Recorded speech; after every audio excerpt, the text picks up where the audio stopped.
Hello, I am Gouch Cooper and welcome to my review of Curse of the Dead Gods and Monsters. From Passtech Games, I am aware I've slurred the name a little bit. That was a good film, actually. It was, Just back from the hospital already and chasing after boys. had that guy from The Mummy in it, right? This is an indie game from Focus. It's made by some guys at Passtech, and it is actually a very healthy PlayStation Network free game for the month of May, and I'm late, and I want to just put out a message to say, if you haven't got to it, or if you've not downloaded it, go over there, get it on, because it's going to come off on the 6th, and it's actually damn good. What has it got that makes it so damn good then, Coop? Well, it's cherry-picked again all the cool stuff from a lot of roguelikes within this genre. Stuff like the Dead Cells leveling system and putting attributes on certain angles, either a weapon or health. Its controls are a little bit out of the box, giving you some really important moves on the triggers that would normally be on the face buttons. So this is kind of a bit like the thinking man's Hades. I don't mean that in a derogatory way, I mean it's a little less button bashy, and you do have stamina, so you can't spam roll, and you've got some quite detailed parry mechanics and some timed mechanics on releasing your projectile. Everything is a little bit much on the tutorial, and you're like, I'm never going to remember all this stuff. Especially the button switch out with the roll, that took ages on the muscle memory to get used to it. But again, pennies drop, things unlock, all of a sudden you're having a damn good time. Two things stuck out to me before playing it. First of all, its art. It was very reminiscent of Darkest Dungeon, and I was like, whoa, if this is anything like that, then I'm on board. It isn't, but still, it kind of rescued itself, because the second thing is this light aspect, where you have it on the X button. It's very strange. You light up things within an arena, and there's buffs and certain things that will happen if you're in or out of the light. And of course you can set enemies on fire completely free of charge almost, and that gives them an elemental bleed out, and it's pretty cool. That's the only similarity with Darkest Dungeon, is that there's a certain parallel with this light source mechanic. Let's just talk about its performance very quickly, because there was a tiny freeze that I had in previous footage, and when new stuff happens to you, you will see a tiny judder, whether it's in-game or in menus. Quite surprising for that on a PlayStation 5, but not too much of an issue, seeing it's a double A, let's say. Everything else is just full pistons and working beautifully. Now the cherry on top, what really sold it to me, were the depth and variation, rotation of the enemies that you're going to face when you do a run. And of course, different directions to go in after a room.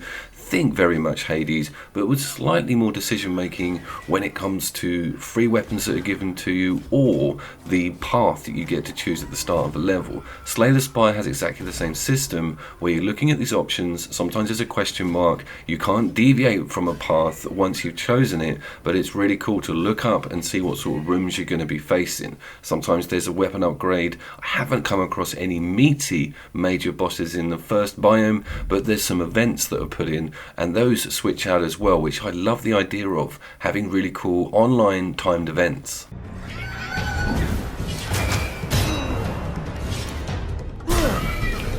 Let's also cover the weapons, because there's a blinding amount of variety and a really cool method of showing you different weapon types. You get dropped at the beginning room a randomized couple of weapons every time you die, and they'll always be quite different, and of course there's perks to open to increase the pool of variation on those free drops. But my point being, it gave me a whip and an old shield, then it will give you like an axe and a revolver, and then between each level everything can be sort of beefed up and bolstered in the direction you want to concentrate on. Very much a build aspect with this roguelike, and that is deep as hell. It kind of does feel like a Supergiant game, actually. It is a little bit like Transistor and Bastion. Of course, the sprinkling of these enemies and the buffs and perks found within game. There are drops of cool weapons available if you choose that path, but of course getting back to the hub and starting spending your credits that you've hard earned grinding in some of these absolutely frightening and daunting dungeons, complete with really crazy environment hazards like tentacles and explosive barrels.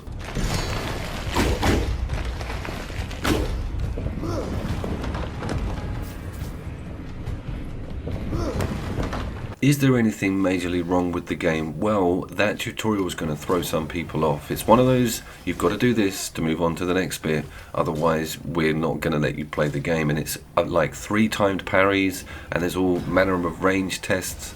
Every move you do has a build and a sweet spot on release. That goes for the parries as well, and the parry window is very small. You can kind of play this game 2 ways and take advantage of those meta mechanics, or like me, just wander around and sometimes do it by sheer accident, because I haven't got to that muscle memory stage of making sure that L2 is there for the guard, which is really important because it will knock some big enemies back. This is one of these challenges that you find in certain rooms. 1 hit and it's over.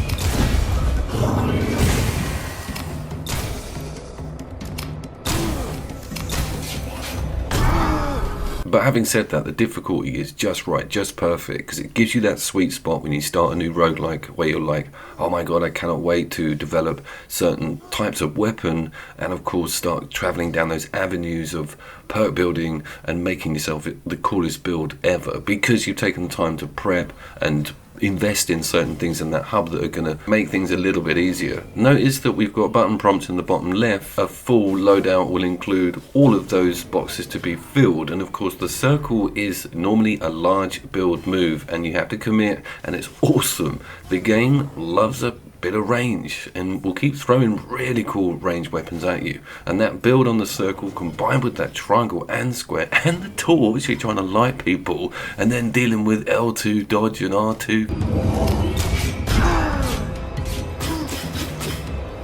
It can all just get a bit much, but it's nice to get on top of it, and when you suddenly feel comfortable with everything you've got going, the game is very empowering and awesome looking and sounding as well. I'm very impressed with this as a PlayStation 3 game. They've had a bit of a nightmare with some right shite over the last couple of months, and Game Pass obviously picked up that slack, but things might be swinging back around again, I hope. I've also failed to talk about one of the more important mechanics, which is the curse system. It's also in the title of the game, and that's that meter down on the bottom right there, the purple stuff.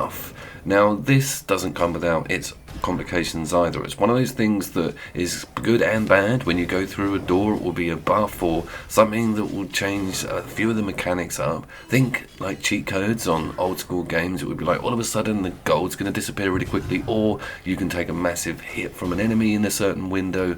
It's cool. It's a reroll system that's painted up as a curse.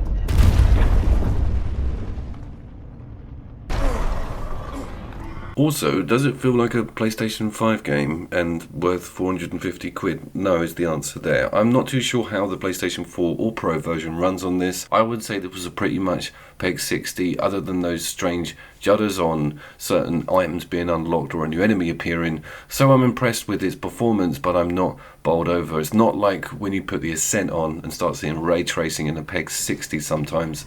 I think there's no reason why we can't have that sort of level of graphics when it comes to these budgets of AA games, but it's still beautiful and it still does obey a very vivid art style. This is one of those random events and everything's black and white, and it kind of really worked with the light and the fire looking more contrasted and giving everything a new angle. It was a really cool thing to just pop in and have a look at what content's available on a temporary basis, giving you some cool buffs, and everything goes towards your offline profile. And another mention about the Ascent, this could be couch co-op. You could easily have this screen operate with 2 people on it. It's not got any time slowdown effects or something that would sync out a 2-player, so you never know. We might see a Nobody Saves the World and they put in a co-op patch. That would be a hell of a thing. Is it better than Hades? That's quite a tough one. I think it's a better roguelike than Hades, but it isn't a better hack and slash asymmetric, almost twin stick than Hades. That one is the accolade for that game, but this is all about depth and background unlocks and really obeying the cool rules that you see behind the best roguelikes on the market, be it Dead Cells, be it End of the Gungeon, or be it something like Slay the Spire. For more couch co-op and indie and roguelike material, go pop on over to the channel. Don't forget to like and subscribe, and have couch gooch. I'll see you down there. World of gods and monsters. Liberty City.